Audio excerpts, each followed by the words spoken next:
O ano de 2025 marca os 80 anos do final da guerra, que moldou um século inteiro, resultou da maturação de séculos anteriores e até hoje tem suas consequências para o mundo: a Segunda Guerra Mundial. Além da própria guerra, o ano marca o aniversário de 80 anos da liberação do mais conhecido campo de extermínio produzido pelos nazistas durante o Terceiro Reich. É a data em que os soviéticos chegaram aos portões daquele cujo nome se tornou sinônimo de medo e morte: Auschwitz. Além de Auschwitz, o dia 11 de abril deste ano marcou os 80 anos da liberação de um dos maiores campos de concentração em território alemão. Localizado na região centro-leste da Alemanha, Weimar passou a também ser conhecida e associada ao horror do campo de Buchenwald. Qual deles foi pior? Auschwitz ou Buchenwald? Treblinka ou Sobibor? Dachau ou Sachsenhausen? Mauthausen ou Bergen-Belsen? Essas são perguntas descabidas, pois a decência humana, o mínimo do bom senso e do juízo não permitem que se possa mensurar e comparar lugares como esses. Todos foram horrorosos, medonhos, cruéis, assustadores e brutais. Todos expuseram o pior que a alma humana é capaz de fazer. Para gerações mais novas e desavisadas que habitam a Terra, pode parecer algo já distante na história, algo datado apenas como uma página triste da aventura humana nesse planeta. Contudo, para gerações um pouco mais antigas e para aqueles que compreenderam o que ali se passou, Auschwitz e Buchenwald ainda permanecem próximos, como uma espécie de sombra da morte a nos avisar para tomarmos cuidado. Relembrar Auschwitz e Buchenwald não é só contar a história daqueles que foram brutalmente assassinados sem terem qualquer tipo de culpa, mas também procurar evitar que uma obscenidade como essa um dia possa vir a se repetir. Auschwitz foi o maior campo de extermínio que os nazistas produziram. Buchenwald, um dos maiores campos de trabalho forçado já visto. Mais de 1 milhão de pessoas foram assassinadas nestes lugares. Auschwitz, na realidade, era um complexo composto por 3 grandes campos: Auschwitz I, Auschwitz-Birkenau e Auschwitz-Monowitz. A maioria das vítimas foi assassinada em Birkenau, onde 4 grandes câmaras de gás e crematórios funcionaram a exaustão como uma indústria de cadáveres. Quando os soviéticos chegaram no dia 27 de janeiro, apenas 7.000 pessoas foram lá encontradas. Antes dos soviéticos chegarem a Auschwitz, os nazistas tentaram destruir tudo que ali havia, mas a magnitude do gigante complexo impediu que isso fosse feito às pressas. Lá era possível matar 12.000 prisioneiros por dia. O complexo tinha a capacidade para acomodar 2.000 prisioneiros de uma vez e matá-los em 15 minutos. Em 14 de junho de 1940, chegaram os primeiros prisioneiros políticos aos campos de Auschwitz. A partir de janeiro de 42, o extermínio em massa de judeus tomou conta do campo. Em março de 42, a Alemanha nazista deu início ao seu programa de deportação de todos os judeus e judias da Europa. Já com a proximidade cada vez maior da chegada dos soviéticos, os oficiais nazistas, em meados de 17 de janeiro de 45, começaram a deixar o campo de extermínio e tentaram destruir, sem sucesso, todos os rastros que podiam levá-los a tribunais militares no pós-guerra. Todavia, ainda obrigaram 60.000 prisioneiros a andar cerca de 60 quilômetros em direção ao oeste, naquela que ficou conhecida como a Marcha da Morte, onde praticamente a metade morreu durante o percurso. Um dos lugares para os quais os prisioneiros de Auschwitz tiveram que marchar foi justamente Buchenwald. Embora não tenha sido um campo de extermínio com câmaras de gás, o campo de concentração de Buchenwald tirou a vida de mais de 250.000 pessoas até ser liberado pelos próprios prisioneiros em uma rebelião, praticamente ocorreu concomitantemente à chegada das tropas dos Estados Unidos. Lá foram assassinados judeus, testemunhas de Jeová, ciganos Roma e Sinti e prisioneiros políticos alemães. As mortes não se davam apenas por conta dos trabalhos exaustivos, mas também pelas execuções sumárias, via fuzilamento e pelos experimentos médicos. Aliás, a partir de Buchenwald, foram administrados pelo menos 88 subcampos espalhados pelo território alemão. Os prisioneiros dos campos administrados a partir de Buchenwald eram colocados para trabalhar nas fábricas de armamentos, em pedreiras e em projetos de construção. Os que estavam incapacitados para trabalhar, seja por estarem exaustos ou por serem portadores de alguma deficiência física, eram enviados para instalações de extermínio. Se em Buchenwald não havia câmeras de gás, nesses subcampos eles eram mortos justamente nelas, ou por meio de injeções de fenol aplicadas pelos médicos dos campos. Vale lembrar que Buchenwald, assim como Auschwitz, foi palco de assustadores experimentos médicos, envolvendo a manipulação de hormônios e testes para vacinas, especialmente contra a tifo. Os prisioneiros eram utilizados como cobaias e simplesmente descartados. Contudo, entender o que aconteceu nesses lugares com apenas esses fatos e dados seria muito pouco, e não traria a dimensão do sofrimento que todas essas pessoas passaram. Por isso, colhi alguns relatos com o objetivo de tentar transmitir o mínimo da crueldade que ali o ser humano foi capaz de impor a outro ser humano. Em maio de 1944, com apenas 20 anos de idade, Freda Wyneman foi presa em Saint-Étienne, na França, junto com seus pais e seus 3 irmãos. Seu único crime foi ter nascido judia. Em junho do mesmo ano, ela e sua família embarcaram no trem que os levariam a Auschwitz. Ao chegarem no campo, ficaram todos juntos, ainda muito próximos à linha férrea. Uma das unidades de prisioneiros recrutadas pelos nazistas, denominadas de Sonderkommando, deu ordens para que as crianças e as mulheres mais velhas ficassem juntas. Nesse momento, Freda contou que um bebê foi tirado de uma jovem de 20 e poucos anos e dado à sua mãe. Freda automaticamente tentou ficar junto à sua mãe, mas foi impedida por um oficial que ela acredita ter sido o Dr. Mengele, o famoso médico que conduziu experimentos inenarráveis em crianças e morreu afogado aqui no Brasil. Ele a mandou ficar em outra fila, junto às mulheres mais jovens. Enquanto isso, seu pai e seus 3 irmãos chegavam à frente da fila deles. Os membros do Sonderkommando mandaram ficar todos juntos, mas Davi, o irmão mais velho de Freda, pensou que seria melhor que Marcel, o mais novo da família de apenas 13 anos, ficasse com a mãe deles. Assim, ordenou para que o pequeno corresse para a fila onde a mãe de 46 anos de idade estava. Marcel o fez. Sem saber, Davi havia mandado Marcel para a morte imediata. Esse era um exemplo da seleção feita com as pessoas que chegavam ao campo de extermínio de Auschwitz. Todos iriam morrer para os nazistas, mas, como provavelmente mulheres mais velhas e bebês pouco aguentariam, era mais prático matá-los imediatamente. A mãe de Freda e o bebê que ela estava segurando morreram poucas horas depois em uma câmara de gás. Marcel também.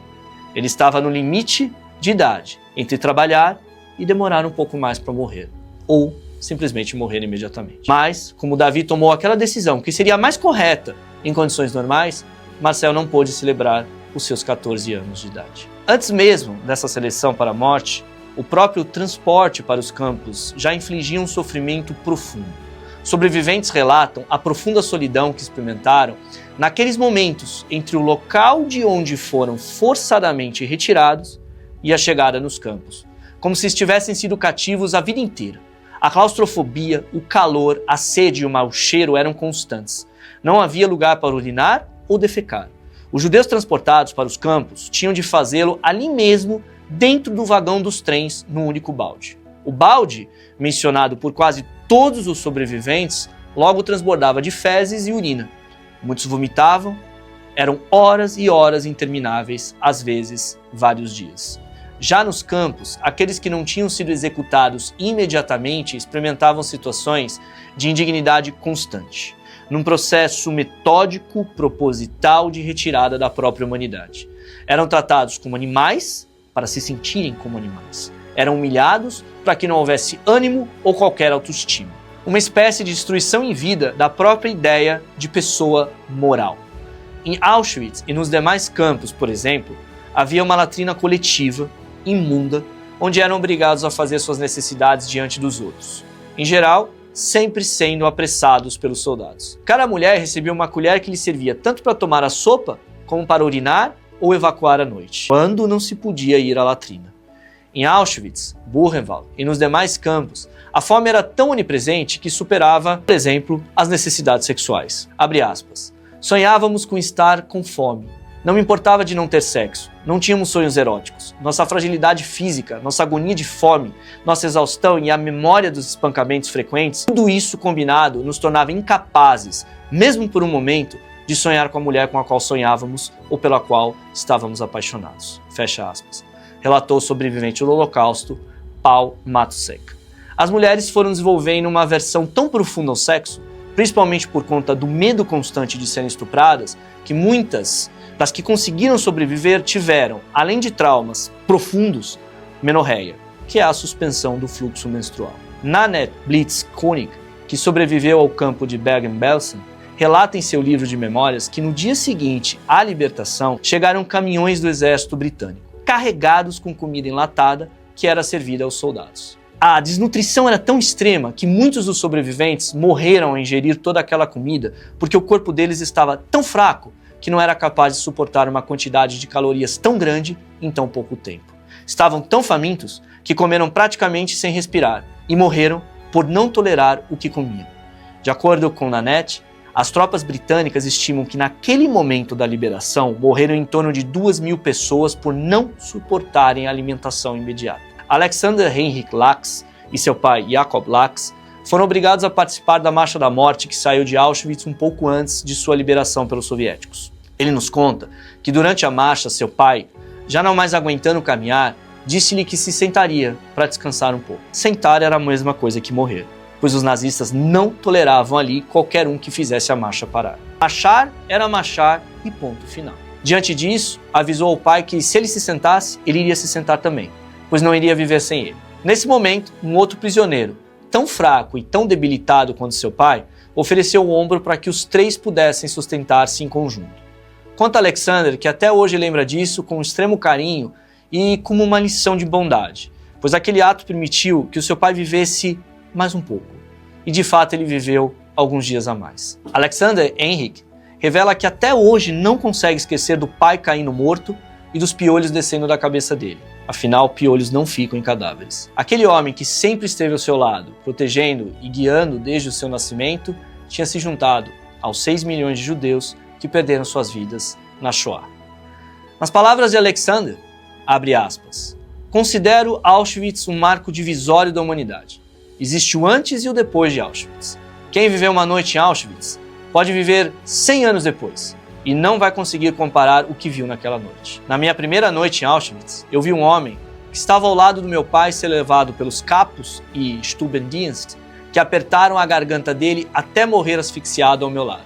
No dia seguinte, eles pegavam na cozinha as porções de pão que sobravam, pois os mortos eram contados como vivos. No outro dia, contavam novamente, e à noite, matavam de novo. Matavam de acordo com a quantidade de pão e salame que eles precisavam. Sempre que alguém queria perguntar alguma coisa, recebia como resposta, cale a boca, você está em Auschwitz.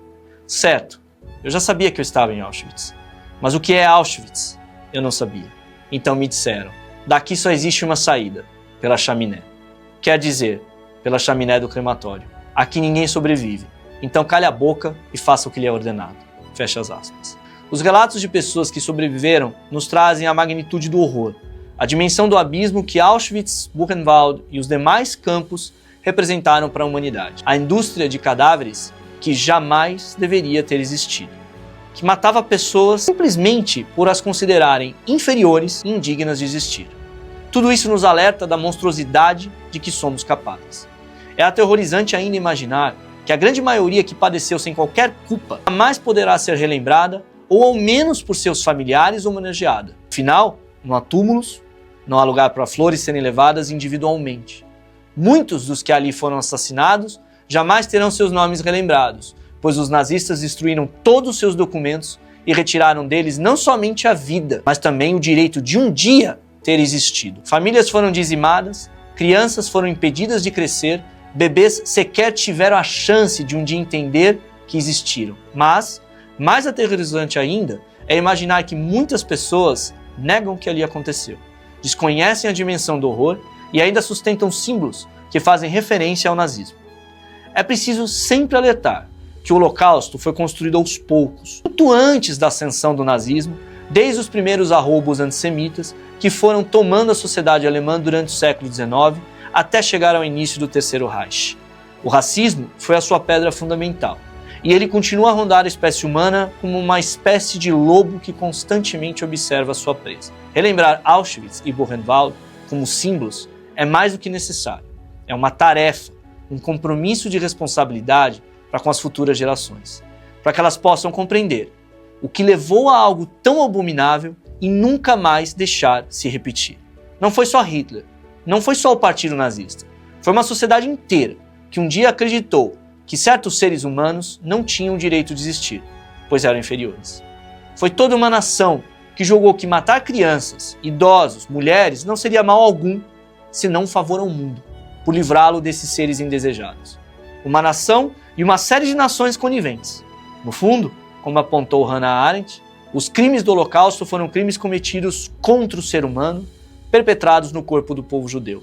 Foi o ser humano matando o ser humano. Auschwitz nos alerta que tolerar movimentos neonazistas, extremismos, radicalismos e ignorar o racismo crescente em nosso tempo é flertar com uma das cenas mais assustadoras que a humanidade já produziu. Como disse uma vez Freud, toda geração produz seus monstros. É preciso perceber. Auschwitz e Buchenwald são mais do que a memória de um povo e de pessoas que foram condenadas à morte por terem nascido como elas eram, por terem sofrido uma pena sem qualquer culpa. É um alerta para todos nós de que tudo é possível. Basta que exista entre nós o ódio, a divisão, o extremismo e o racismo, para que o que há de mais sombrio no coração dos homens possa brotar novamente.